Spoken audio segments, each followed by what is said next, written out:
Today at the New Indian, we have with us Lieutenant General Arun Sahni, a decorated soldier who retired as the Commander-in-Chief of one of the commands in the western borders. Earlier, he also commanded the highest or probably the largest corps in the Northeast. Welcome to Reason, where we get to the reason behind the issues that concern you. Welcome, General. Thank you very much, Aarti. Delighted to be on your show. Thank you. Let's begin this conversation with our immediate neighborhood. And who would know it better than you, because you served on, on both frontiers, the western and the eastern. I would like to start with China. We have had a standoff with China along the line of actual control. After the standoff, we have somewhere managed to come to a certain truce. But do you foresee this truce as a stable and a long prevailing truce? Do you foresee more confrontations, maybe not in the conventional realm, probably in the subconventional or perhaps asymmetrical? Do you see peace with China as a permanent state of affairs? I think relations between India and China in the long run will have to come to a state of an equilibrium where there would be confrontation and strife along the borders, but you would also find that your economic linkages would still remain reasonably robust till the time Atmanirbhar Bharat really comes into being. The issue of threat from China. Let me tell you two areas where they've really gained. I think one of the reasons for the US-China trade war was the fact of the technology advancement that China had achieved, which was not expected to be in the pace and speed and the level that they have. And I think that is where the difference comes in as far as the military and the security dimension comes in. His capability of space power, which gives him the capacity of what we talk ISR capability, that is intelligence, surveillance and reconnaissance. He has the capacity to do it much more intensely with great amount of transparency than maybe we can as of now, because we have limited resources. Though we are members of the Five Eyes or associated with the Five Eyes, you would still find you are not really a full-time member, but yes, you would get relevant information that you demand, but you don't have a 24/7 eyes on the areas, on activities which China is doing. So the ISR is one area that he has gained. His technology has also given him this great capacity of being able to wage non-contact war. And non-contact is in two ways. One is in the kinetic domain, one is in the non-kinetic domain. If you see the kinetic domain, I mean the kind of firepower and resources that he has created, his missiles, basically his rocket forces, we also have that, but the quantum is much larger in his case. He has the capacity to hit you from far off places without actually coming into a hand-to-hand contact at the line of actual control as it stands today in Ladakh, and maybe the identified LAC as it exists in areas which are not central sector, but say in the eastern half of our country. But and in the non-kinetic space, cyber warfare, I mean, he's become the master of espionage. He has become the master of being able to intrude and develop that technology to the level to be able to intrude and attack your national critical infrastructure, which can make a difference on your defense preparedness, or when you're carrying out war, in your capacity to build up, to carry out wage war, to be able to electronically interdict the resources that you have, which gives you the advantage of being able to remain seamlessly connected. So I think in those realms, he's gained advantage. Now, do we see it growing further? In my personal view, though there are a lot of analysts in the Western world who've been predicting that China may not go to Taiwan, may continue to sort of develop operations and be a little more, I would say, aggressive on the Indian front. My reading is like this, that he's not letting the border issue die down. So all the disputes on McMahon lines will stay? You're absolutely right. See, my reading is that as long as you control the mind of the Tibetan people, he needs some leverages to keep you on the run. And I think he'd be more than happy to have India as a second-rate cousin in the neighborhood than having it also emerging as a... But are we really a rival to China? Because they're far ahead. They are almost in a 20 trillion economy. we're just 3.5 trillion economy. We don't have the military power that China has. We don't have the economic power that China has. So where is the competition? We are very, very I think there's one great thing which I heard in one of the interviews and which I quite believe now when I look back and it was by one of these foreign ambassadors. I think most probably Mr. Shyam Saran had talked about. He mentioned this issue about power hierarchical attitude of the Chinese. The power hierarchy means that if I am economically and strategically and militarily stronger than you and you are lower than me, then I'm sorry, my relationship with you is in a hierarchical manner. So when I sit across the table, it's not a bilateral give and take. It is only give from our side. It's a dictation. Yeah, it's a give from our side, the lower member of the equation, and it is take from the bigger member of the equation. So as long as this power hierarchical thing remains, but I think if you reduce the economic gap, the way our country is moving, maybe another 5 years down the line, and maybe the kind of regressiveness that has happened now in China, maybe the differences won't be so pronounced. He will have an advantage undoubtedly because he's looking at competing with the United States of America. We are not looking at competing on the global platform. We are saying the Indian civilizational ethos, have peace and tranquility around us, let's all grow together. And in that environment, China has its own line of thinking and its own axe to grind. Countries like North Korea, Pakistan have been the proxies for him to be able to see how Why is it so difficult for the world to accept that China has arrived? Hasn't it really arrived? I think today, absolutely. Anybody who says the rise of China is talking is hoping for the best. But I think today China has arrived on the international scene, undoubtedly. Today it is the second largest economy. It has military power, which is right across. I mean, it matches that of the Americans, at least in the naval fleet as far as it's concerned. So are you then saying that we have actually entered Cold War 2.0, where US, NATO, Western Bloc on the one side and China on the other side? Or are we talking about multilateralism as the government of India's position is? Or in real terms, it's just two poles? I think going back to the old Cold War era, I don't think it's going to happen now. That was a different world. You had two separate blocks which had everything separate. You had your own area of influence, the area of control. You had your own parallel industries which developed and looked after your interests. So there was a competition in the two blocks as such. I don't think that's happening. Just look at India, China. I mean, we've cut off all relationships, but our trade has grown by 30 billion in the last 2 years. Yeah? Yes. And from 81 billion, you're talking about 110, 111. There's a trade deficit, in fact, of $100 absolutely, you're right. billion dollars. I mean, I'll leave that to the economists to discuss how the debate goes. But the issue is that I think a polycentric world order is what is going to come out. You have your own areas of influence. But then let me bring you back to what you said. You said that right now it's not a relationship of equals where India can actually bargain with China. Right now the relationship is that China is going to dictate the terms and we will have to obey because they believe in that hierarchy of power. True. So my question is this: apart from the military and economic might that they have, the leverage that they have, do they also have the geographical leverage over India? Yeah, today what you're talking about, geoengineering of the climatic conditions, the natural resources. He is an upper riparian as we are a lower riparian to him, like we are an upper riparian to Bangladesh. So I think the control of water resources, the climatic changes that he's trying to create in his own environment, as he says, by 2025 he's looking at, I mean, that's again part of the hybrid warfare. He wants to vegetate and be able to control the kind of rainfall and monsoons in areas by cloud seeding in different parts of the country at different times. Look at the impact it's going to have on people like us here.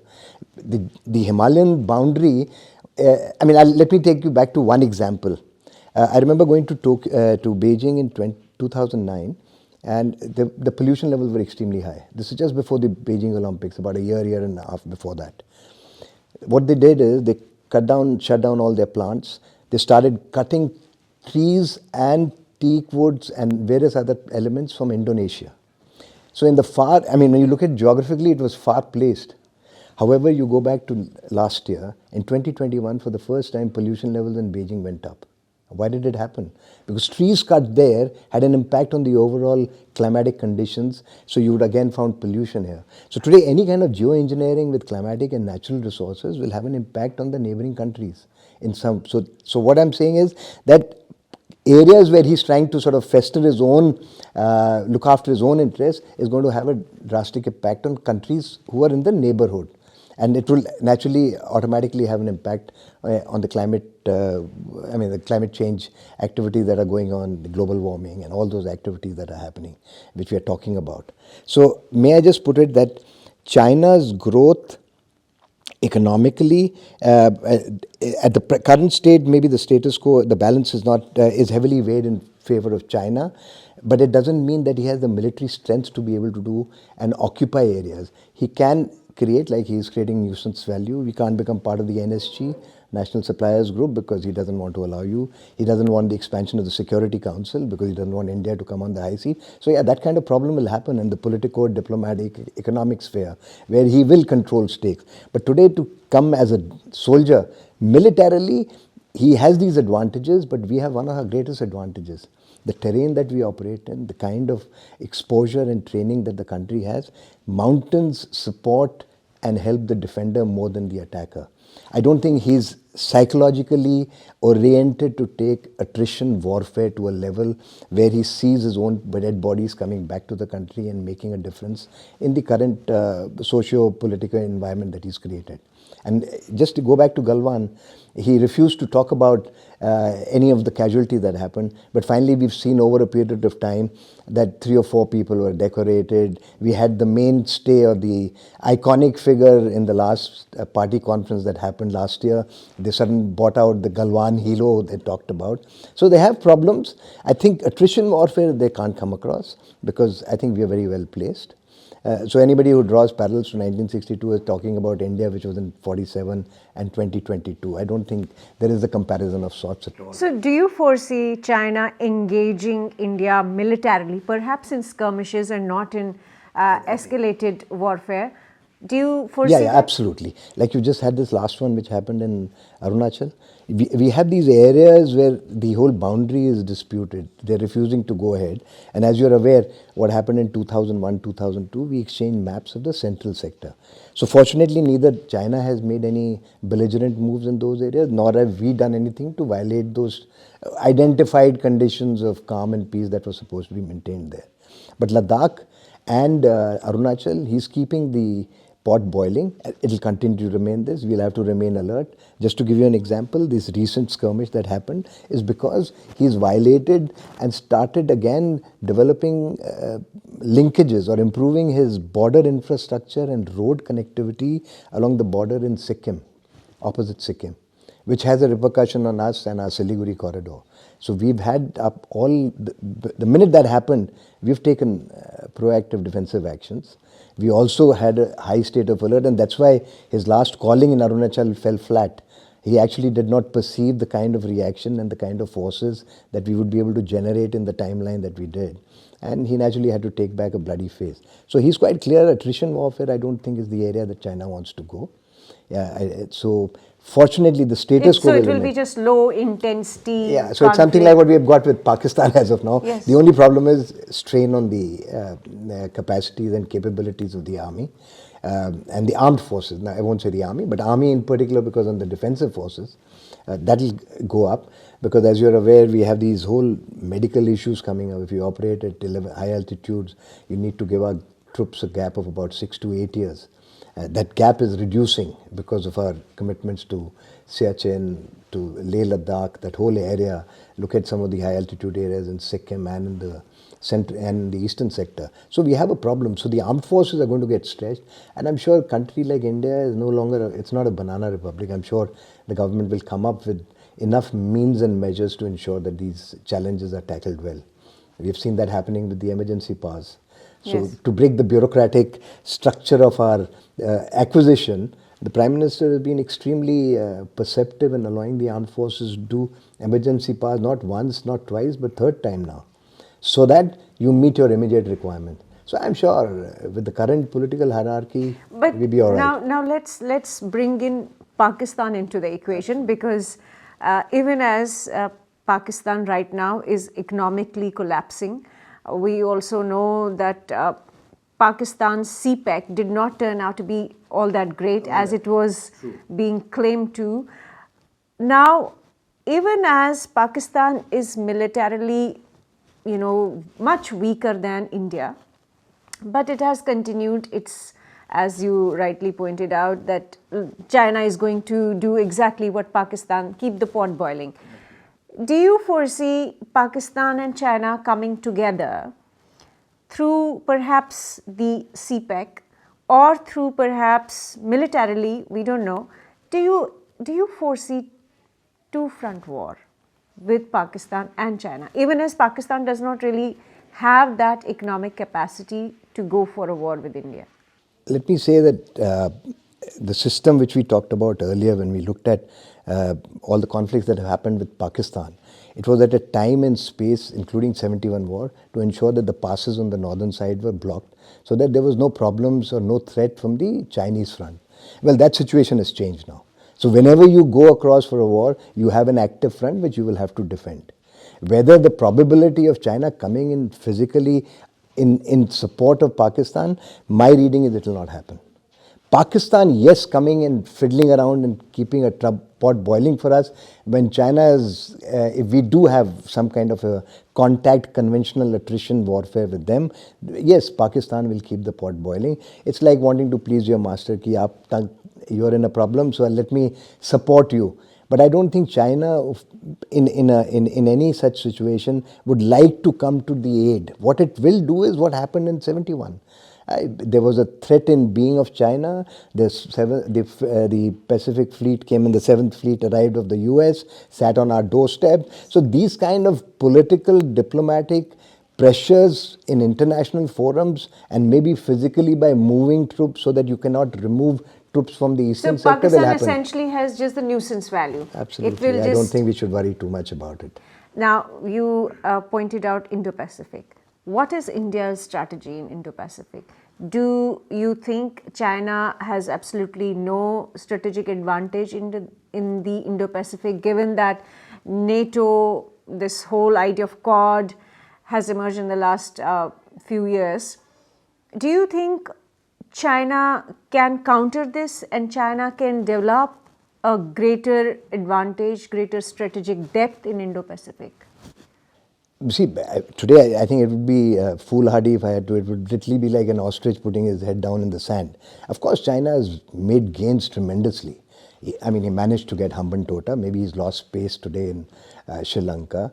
When I look at the kind of linkages he's developed for his oil and trade from Kunming into Myanmar, well, he has those advantages. He has the Bay of Bengal openings as well, which he's been trying. He's been trying the Krai route through through Vietnam and come into the Bangladesh, but that hasn't worked, or through Thailand. But this has worked. He has a foothold. The Maldives today are pro-India, but can always, we've gone through a phase where they've been anti-India. So, well, there are problems. But what you have to look at is a bigger thing. You've got a Djibouti base. He's done so much of economic leveraging in the African continent, along the east coast of Africa. All those countries are indebted to for the kind of stuff that he's provided them in economic wherewithal. So getting places, having footholds there and having an area of influence is highly there. I mean, he has developed that capacity. So what I would say is that though he has the numerical figures which are touted by strategic analysts, where he seems to have crossed the number of ships that US has, but to develop the capacity to fight warfare like this across what the American people have done, or the American naval forces have achieved, or the armed forces have achieved, will take a lot of time. So China is still far away from being a dominating sea power, a maritime power where he can influence operations. I think what he can do is within the South China Sea, East China Sea, breaking the first island chain, getting into the second island chain, using this A2AD theory of his to be able to hit Guam, which is a US base. All these are areas where he's getting stronger and stronger. he's And empowered his. it's almost a vacuum. There is no counter to China. See, today I think, in my reading, America lost a lot of space by allowing giving up of its bases in Philippines when it did. And now I think there are talks again, not really of the Clark Air Base coming up in the same form, but again there are talks that they would get through this collaborative security arrangement which America is following now, of these something like what the Quad is, that by the treaties that he's done with us. Of logistic support. Don't you see that America has actually withdrawn from Asia and it's almost handed over Asia to China, given the fact that it withdrew from Afghanistan? Absolutely. Withdrew its bases from Philippines. I think with the changing equation in the European or the Atlantic sub-region, the developed world, as they say, the Europe and the Russian belt which is there, I think with this great focus on Russia, they've lost out on two things. They've forced Russia to fall in to closer to China, and because of the asymmetrical advantage that China today has economically more than Russia has, and because of its clout that it enjoys otherwise in the international forum, you would find that this whole Eurasian hinterland or heartland, that was what used to be talked about, Mackinder's theory, has been handed over to them. But the minute the US left its, as I say, its strategic linkages in the Middle East, you're seeing Saudi Arabia moving out and being independent in its own manner of engagement. I think it's lost space. It lost space initially in what is now the South China Sea, East China Sea area. It's lost space out here.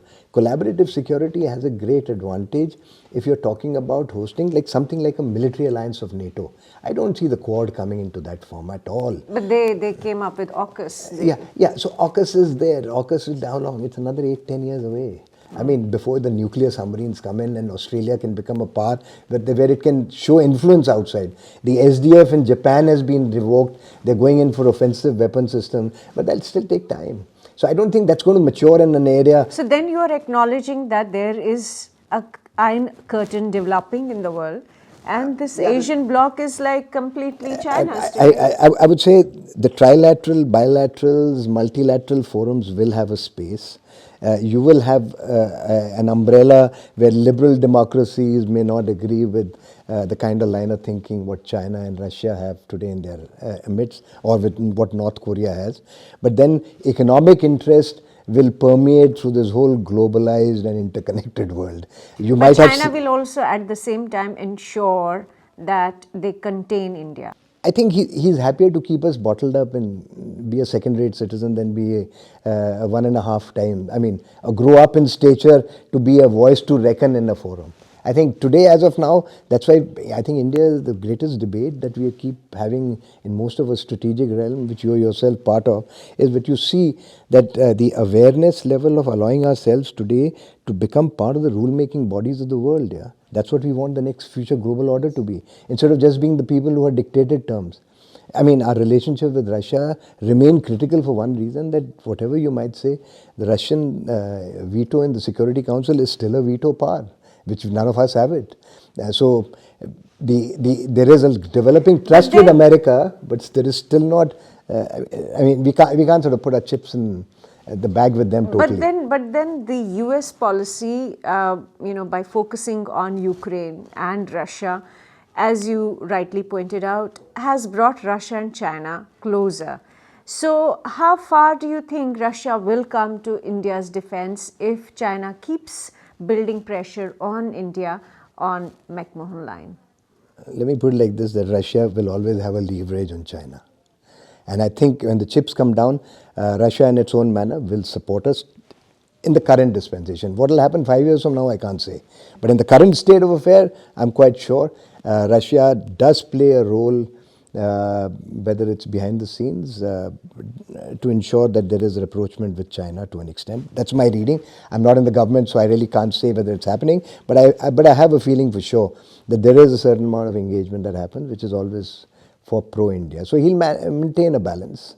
And I think we've done well to keep our strategic autonomy alive in the manner that's happened in this whole chaos. Or it's still happening, but we managed to keep ourselves above it, which of course has polarized the Western world and the Western media, whether it's the BBC pictures or the articles in Washington Times or it's in New York Times, we'll keep finding that the current government will keep getting slashed on the head or wrapped on the You made a knuckles. very pertinent point that India, no matter what, can defend itself militarily on the Eastern Front and the Western Front.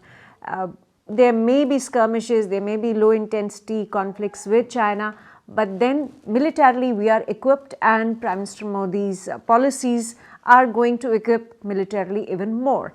But my point is this: what are the other areas where China can corner India apart from military? I think one great thing that we started is looking at the cyber security issues. I think that's coming in a big way. We still haven't been able to resolve, to break the silos that exist. The armed forces are looking at a particular thing. You've got the Ministry of Defense has its own vertical.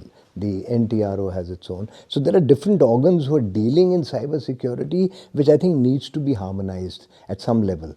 So to give you an example, how can you be aggressive in the cyber domain? The cyber domain you can remain aggressive is by creating vulnerabilities in systems which exist in the enemy side. Which are, or your adversary, I won't say the enemy, but say the adversary's systems. So that at the time when you want to, you can use that leverage to create and pass messages, or give signaling of what your intentions are. Now those things can only be done when there is co-jointed and synergized impact from my side. If I work in silos, sensitivity that you might have created while creating my own, I might disrupt yours, which I'm sure would be happening. I'm going as a layman. I'm not really a technical a cyber warrior as such, but from whatever little understanding that I have as a user at that space, this is creating problems of those kind. Today, when you look at it, India today gets the last figure that I was told is not the number of cyber attacks, and leave ransomware attacks out, but you had something to the tune of about 30 to 40 high intensity attacks. What does that mean? That means suddenly your ATC in a particular airport has got impacted. We've overcome it in half an hour, 40 minutes. But these are all indicators of the fact that somebody outside can vector your system to try and create a disruption in this digital But you're linkages. saying we are getting prepared for that. Oh, yeah, we have. I think so. We've started the right thing. We have greater emphasis given on that. There is greater realization at all levels. But unfortunately, what happens is cyber domain is for a younger generation. Unfortunately, policymakers are all old fogies like us who do not understand that domain well enough to be able to make policies which are current with the changing dynamics. So I feel that gap is getting bridged. There's undoubtedly. But I'm just saying this is on the lighter plane. I keep saying I'm mentoring one startup. You also mentioned geographical engineering, climate warfare. Geoengineering. What can happen in that front? See, today I think one is the upper riparian and lower riparian. If by stories of people who talk about the conspiracy, books are out on that, about how China is making the Xinjiang the future semiconductor hub for himself, and that's how he's bought all these rare earths from different parts of the world and dumped them in those areas. He requires tremendous amount of water. So in water, if he starts diverting a large amount of resources, it'll have an impact on the river systems that flow into India and flow downwards. How much percentage may be marginal in certain cases. Will the Brahmaputra be affected by what he's doing in Meto?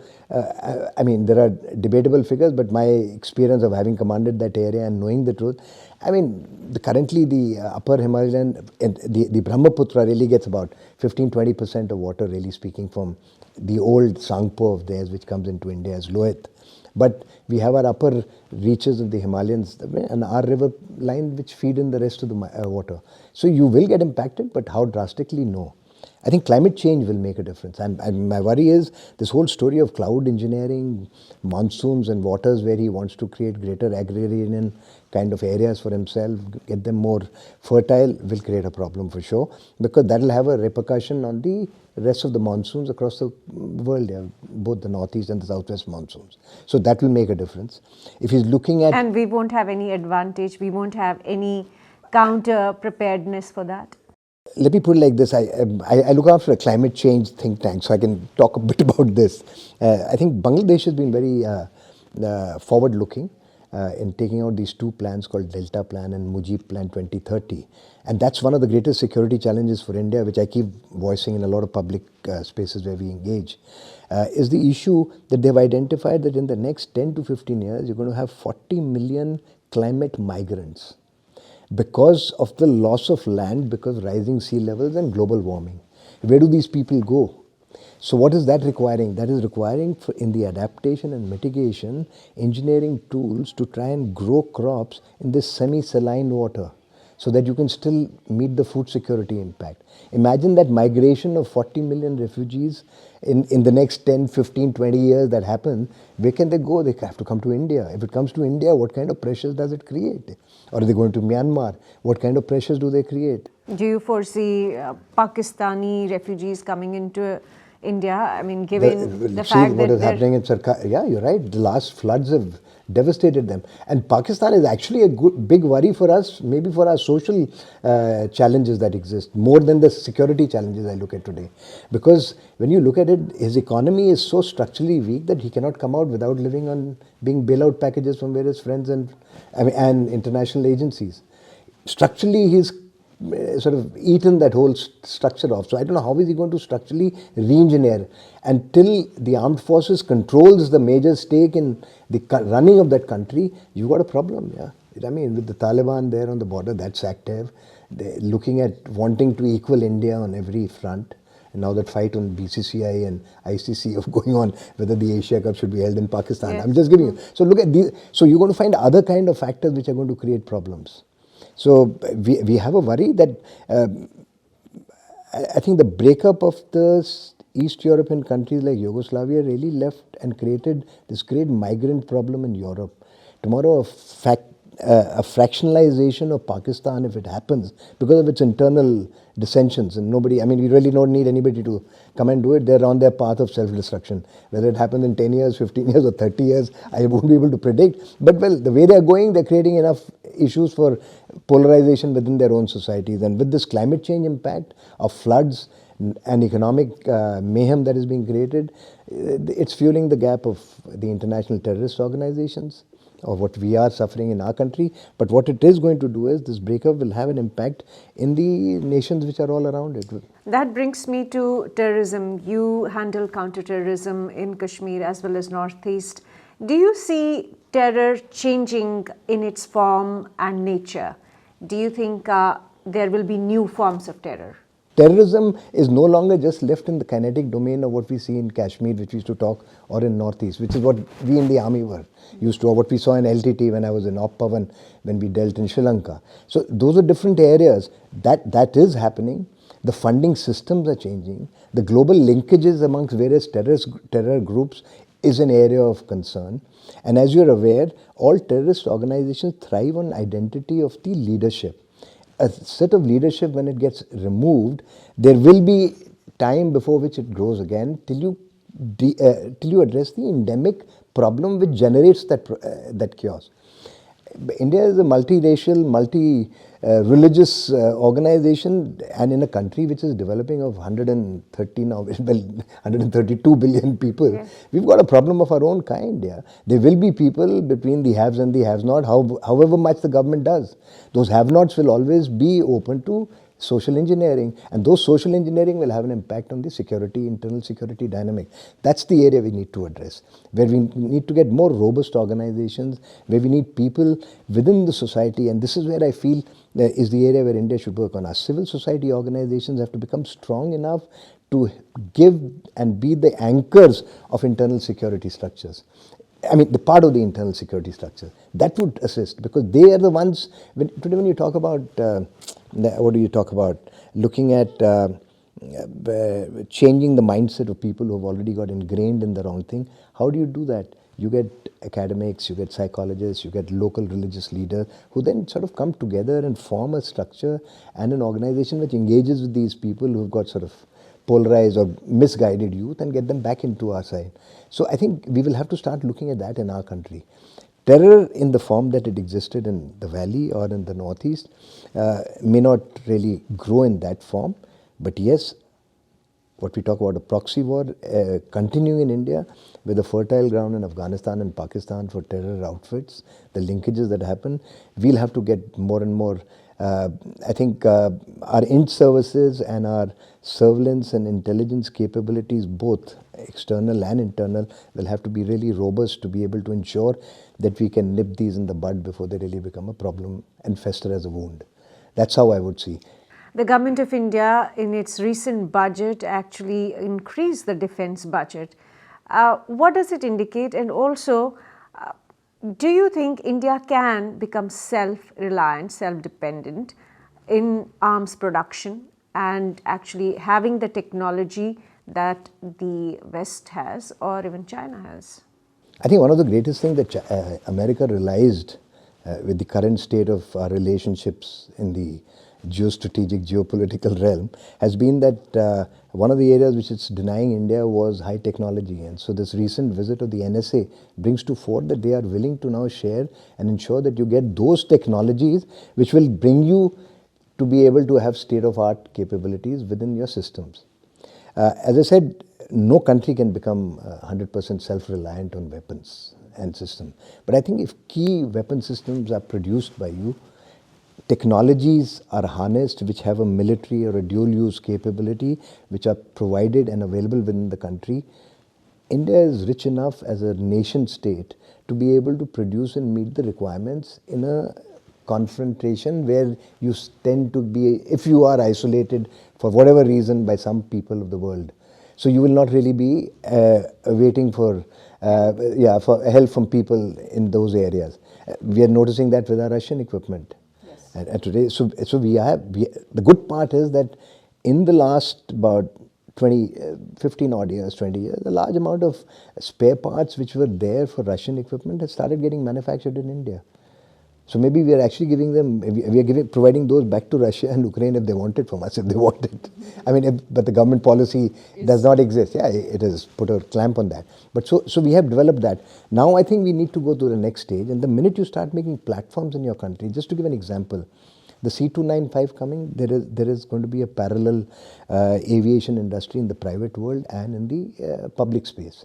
This new helicopter factory with the Prime Minister has inaugurated gives you that space of reducing the load on HAL from just being looking at all type of aerial platforms to two separate platforms under two separate public organizations or publicly guarded and supported organizations. And you've got the private sector coming in. Guns are being manufactured now. So once the guns are manufactured, the ecosystem will develop over a period of time. We've already make rocket launchers, we already make missiles. We are all right. The ammunition we can manage. Where we were losing out on the ISR, today we've already got companies who are producing great amount of electro-optical systems which are out here. We haven't still been able to refine the area of our, which is linked to chips. And maybe thank God that we're getting the semiconductor industry coming in. So it's a slow process. The iPhone has finally moved some of its portions here, has promised after the first delivery, which was done by Tata's, has come to the conclusion, yes, it'll give the next iPhone, if it happens, to be made partly in India. So I think we are moving. It will happen. And as I say, I'm a firm believer it's going to be a polycentric world order and not really a polarized bipolar or a multipolar, because the economic linkages will still exist.